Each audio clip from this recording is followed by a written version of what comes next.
Alright, this is Young Excellent Men 7. Some YouTubers focus on content that gets good views, but I have done all 6 of the previous issues of this series, and they have never been popular, and I keep doing it. I have things to say about this series. This is a book that was bad, but there were elements that I didn't hate. After this, I have one more issue of the series, issue 10 I think it is, and the amount of nice things I've had to say about parts of it just keep getting smaller and smaller each video. If like 90% of my subscribers, you didn't watch any of the other videos, this series is what it says on the tin. It is a book starring the young members of the Excellent Men, and we have ongoing subplots like with Dusk. She is being manipulated by the bad guy that they defeated in the first story. And this stuff is good. This focuses on a character and it is intriguing. This book doesn't pay off this strand, but it ends up being paid off in the big coming second crossover. So that is pretty good.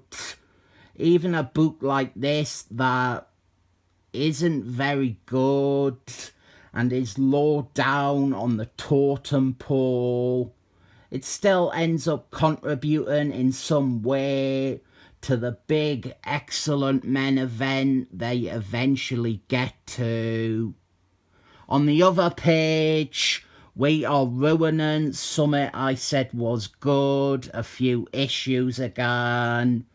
They are spelling out the subtle Easter egg thing where the mutie detector appeared to be wrong, but it was actually foreshadowing some reveals. We have Gay Malcolm as well, and Gay Malcolm, I think Gay Malcolm isn't a bad idea, but the problem is this book that introduced them doesn't do anything with them.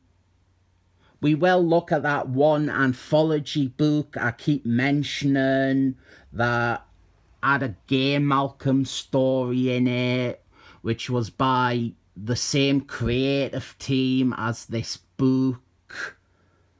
That one should have just been part of this series. It's insane. Without it, Gay Malcolm is nothing. Emma Frosty's as a cameo though, so I'm currently feeling very, very good about this book. The art here is by Oliver Bean, and I like it, but not long after this issue, he changed up his style. He started colouring himself, I think, and he went for a very different look, and I think it drowns out his quality pencilmanship. Is that a word? It is now. The Excellent Men, or These Excellent Men, they have gone to rescue a bunch of construction workers who have gone missing, and this isn't the worst issue of this series, and we even get some of the much needed character moments that I have felt have been lacking since the series began. Here we have the team's new member, Beast Boy, talking to Eclipse about how Eclipse joined the bondage club. I could criticise the book for focusing on Eclipse when Beast Boy only joined the team last issue and hasn't been set up.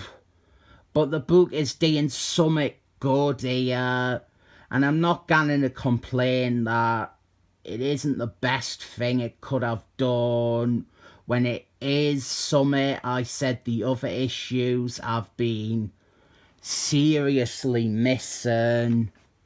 They get attacked by a monster. This is what happened to them construction workers. And the dusk scene that we keep cutting back to, that is good character stuff.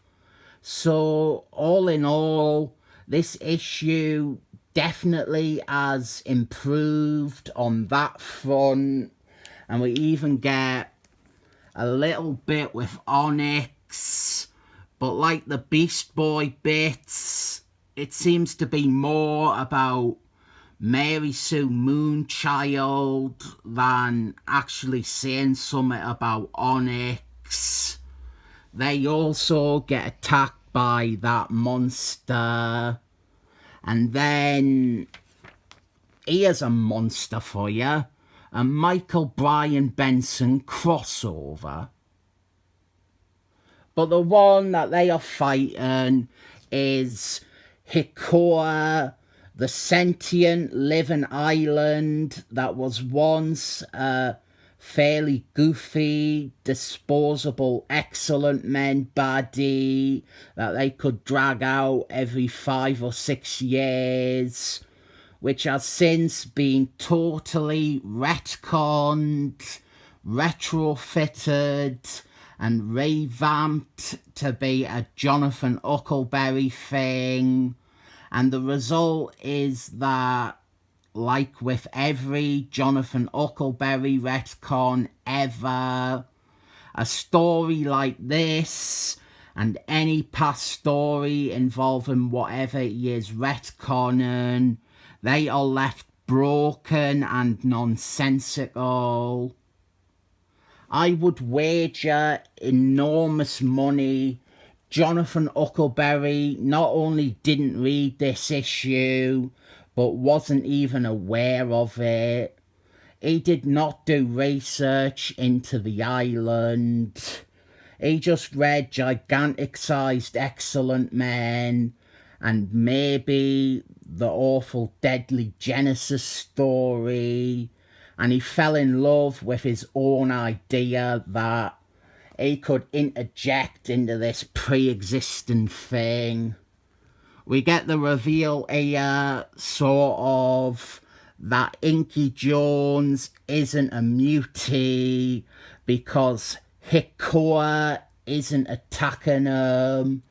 And then the worst part of it, the worst part of the comic, and the worst part of any comic, is Mary Sue Moonchild being every bit the Mary Sue her name implies. And now the term has been supposedly co-opted by misogynists, but Mary Sue was a valid criticism at one point, and it still is, and Mary Sue Moonchild is one. She has no mutie powers right now, yet she falls upwards. She is leading this team of young excellent men despite having no powers. In this issue alone, she is shown to both have deduced Hikoa is the enemy long before anyone else did. When Eclipse tells her that they are being attacked by Hikoa, she says she knows that it is Hikoa without any explanation. And then at the end here, she reveals that she has always been aware that Inky Jones is not a mutie, and that actually it is his tattoo artist who is a mutie, and anything he tattoos on the people gives them mutie powers. We also have this graphic here showing the cast, and I didn't know why that's at the end of the issue. Put it at the start or put it on the recap page. Feels fucking bizarre to throw it in on the last page. I guess it functions as a handy reminder that Gay Malcolm and Beast Boy were on like 2 pages of the entire thing. I want to say that it's not bad, but there are bad things in it. Other than Mary Sue Moonchild, there is nothing so bad it'll take you out of the comic. It's a shame the book couldn't always be to this standard, and it is downhill from here. The art becomes unreadable, and we get the introduction of a terrible retcon character. But as always, we are getting ahead of ourselves. I'll give this issue a very fair rating of 7 thumbs up.